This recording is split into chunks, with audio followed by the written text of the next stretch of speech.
Right, I'm George Allan, and I'm the painter of this thing, the paint.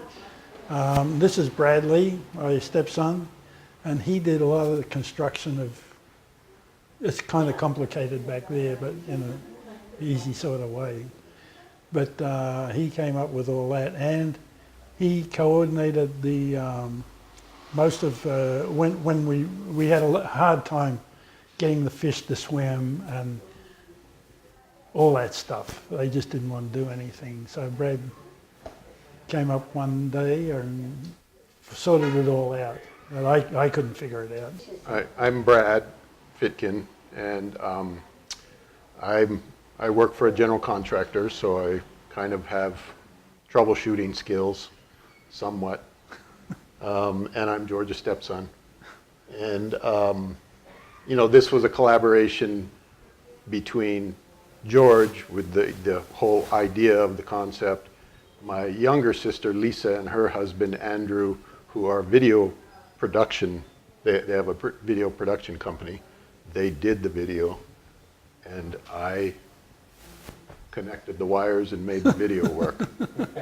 Yeah, because Lisa and Andrew, of course, they live in Washington State, and they're off all over the world with doing videos. They're never at home. And so they're very little help in a way getting the whole thing to work. And they sent us the film and the bits and pieces that we needed. When you first dreamed this whole show up, we were on a cruise, and we had fun just talking about possibilities that we could do, and we threw a lot of ideas out. I mean, really out, and then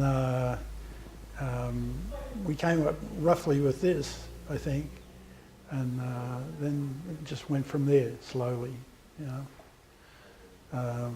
The first thing we got was the video from Lisa and Andrew, a preliminary one, just to see what it looked like. And then they sent better ones, and I bought this plexiglass and a TV set. I thought, well, that's my start of it. And I started to paint on the plexiglass, and Brad helped me with the frame and connecting it to the TV set, and it's a real collaboration, I think. When you got a couple of you that are videographers, and really good ones, when you got Brad, who's good at everything, really, everything he touches he's good at, and I'm a painter, so what more could you want? You know? But the idea was really George and my younger sister. They came up with the concept of this. Well, I didn't even, they were describing it, I had no idea what they were even describing, really. really? Yeah, I remember. We had a lot of laughs about it on that boat. Okay, I was drawn to the idea because of my connection with koi. I've been involved with them for many years. We've had a koi pond at our house for, I think it's 22 years. And the first time I ever started painting koi was for a big show, and we were in Ala Moana Centre, me and Janet, and there's this big koi pond in the middle of the mall, you know, and all these beautiful koi floating around. So I took a lot of photographs, and I did paintings of them. I loved them. I thought this is a really great thing, and I did a big one for that show, and I've been painting them ever since. And I thought I had to think a lot in the painting of it, because I figure if I just put oil paint on that plexiglass, when a big fish swims by, you're going to see through it. You're going to see him through it, because oil paint's like that, you know. So I had to go over it with an undercoat first, a big opaque undercoat, and then paint on top of that. And it worked out pretty well. You can't see the fish through it. But you had to be pretty meticulous because, you know, around the edges you couldn't have blurs. Like with painting, doing a painting, you just slap it on and that's that, you know. The edges don't matter much, not as much. This thing is all edges, so you have to be careful. Speaking of the painted portion, there was an added technical challenge in that some very important instructions that came across the TV were covered by lily pads throughout the process. Yeah. So we had to overcome that too. Well, we had to take the TV off, see what it was really saying over here, because we had to make a choice from options that showed up right behind this lily pad. So we had to kind of learn how to see exactly what the TV was saying, despite the lily pads being. It helped a lot when they sent us down this other card. I don't know what you call it. But The SD card, yeah. SD card, yeah. So you didn't have to rely as much on this. And when the instructions came up on it, they were almost always in the middle there somewhere. Yeah, yeah. We lucked out with most of that. Oh, the cartoon. Well, that was Andrew's idea, Lisa and Andrew. He said, why don't you draw one of your little guys sitting on a koi fish? And I said, well, okay. And I did one, just rough, sent it up to him. And the next thing I know, we've got this little guy sitting around on a koi fish, flapping his arms. It was funny. And he just shoots by. He goes by about twice in an hour, I think. So not enough to disturb anyone, but enough to give everyone a surprise who happens to see it, you know. It's a little bit different. The name of the piece is Koi Meditation, and I feel it's very meditative. You can sit there and, well, in the process, I had to sit there for a couple of hours and just look at it to see the little guy go across, to make sure he did, and make sure they didn't stop at the wrong time and everything.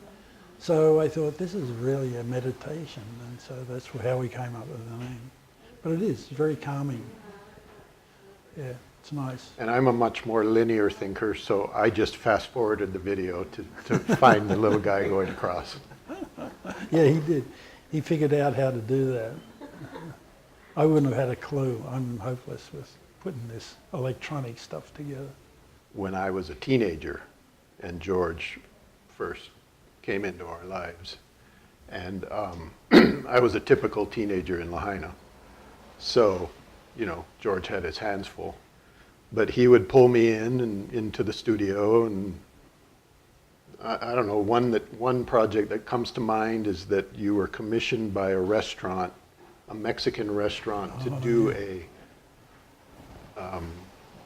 what was going to look like a stained glass window with a you know, some kind of a scene going on in it. And you did it all with resin. Yeah. And colored resin, and it was you know, I could tell that it was a learning process for you. It was something that you had never really done before. So, you know, we were both in there mixing resin up. We mixed one batch of resin, I remember, that burst into flames. One of the big problems was Lisa and Andrew were in England, or, you know, for the last couple of weeks. And so we were phoning them all the time in England, and of course, when it's 12 o'clock here, it's 10 o'clock at night there or something, you know, it's never easy. And they sent a whole new, what do you call that, a startup system? Well, it wouldn't work from the thumb drive off the TV. The TV has a thumb drive media player capability, but unfortunately it wasn't powerful enough, and the fish kept stopping. Yeah. The video would go for 10 seconds, and then the fish would stop, and then they would resume. So Lisa and Andrew had to troubleshoot what components were really needed, and we had to step up to having an actual media player back here. Yeah. That the video is driven by. Like I said, I was reading instruction manuals. That's all I was doing. They were sending the parts and the pieces, and I just read the manuals and I might plug tell this you, in here, plug that in there. the manual is this big, and with tiny, tiny little writing. I couldn't even read it. But he managed somehow. But yeah, he got it going. Otherwise, it wouldn't have been anything. And that was, well, just this last week, he got it going. And that is not at all my area of expertise at work either. I'm not an AV person, so troubleshooting, just thinking about things logically, that's kind of my, I suppose, my strength. Again, I'm not, we kind of, in collaborating in the past, make a fairly good mix because he's uber creative and I'm more logical about stuff. I'm very utilitarian. Things have to work. They have to work properly. Ahead of aesthetics for me. So, somewhere in between the two of us is the perfect person. Wow. I've done a lot of kind of 3D things for different shows, at the Mac and different places. And I've always known what I was going to, Brad helped me with a lot of them too. I've always known what I was going to do, and you just carry through and you're done in 2 weeks, max. This one, it just went on and on and on because I didn't know exactly how it was going to work. And so I lost a lot of sleep. I didn't sleep very well while this was going on. And I'm very relieved to come here and see it up on the wall and working. Yeah, Like I would echo that. I mean, it was a challenging thing to be involved in, as little as I was involved in it, because I couldn't envision it. I don't have nearly the creative mindset that George and even my little sister have, who really came up with the concept. So for the longest time, until I actually saw the parts, I really had no idea what we were all talking about here. And then, and then it just became challenging for everybody to get together, or, to get the parts we needed from Lisa and make them work, and then they didn't work at first, and there were, there were issues we had to get through. Yeah. But all's well that ends well. It's always good to work with him and Lisa and Andrew. I mean, it's fun when we're doing, when we're together, and doing stuff. So it was good for me to collaborate, and I got a lot out of that. Brings us closer. Yeah. Well, yeah, and like we said, despite the challenges and the sleepless nights, the end product turned out pretty well, so.